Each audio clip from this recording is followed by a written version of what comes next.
Paxtakor tumanida aholini toza ichimlik suvi bilan ta'minlash hamda oqova suv tizimlarini takomillashtirish borasida tizimli ishlar izchil amalga oshirilmoqda.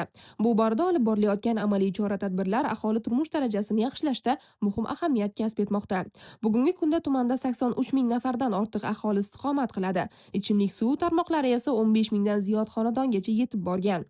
Ayni paytda mazkur yo'nalishlardagi ishlar yanada jadallashtirilmoqda. Xususan, suvdan samarali foydalanish va isrofgarchiliklarning oldini olish maqsadida Paxtakor tumani suv oqova korxona tomonidan keng ko'lamli ishlar amalga oshirilmoqda. Jumladan 2000 dan ortiq xonadonda zamonaviy suv hisoblagichlarini o'rnatish ishlari davom etmoqda. Bu esa iste'molchilar va xizmat ko'rsatuvchi o'rtasida shaffof hisob-kitob tizimini yo'lga qo'yishga xizmat qilmoqda. Shuningdek, tumanning sanitariya ekologiya holatini yaxshilashga qaratilgan infratuzilmaviy ishlarga ham alohida e'tibor qaratilmoqda. Mavjud 8 ta oqova suv qabul qilish inshooti 24 soatlik rejimda uzluksiz faoliyat yuritmoqda.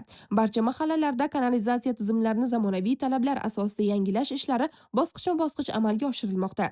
Yaqin istiqbolda esa yana 7 ta yangi oqova suv qabul qilish inshootlarini qurish rejalashtirilgan. Oqbuloq mahallasida ham aholi uchun qator qulayliklar yaratilmoqda. Jumladan, Paxtachi qishlog'idagi 150 dan ortiq xonadonga yangi suv quvurlari tortilib, ichimlik suvi bilan ta'minlash imkoniyati yaratildi. E'tiborli jihati shundaki, xonadonlarga o'rnatilgan suv hisoblagichlari davlat tomonidan ta'minlanmoqda.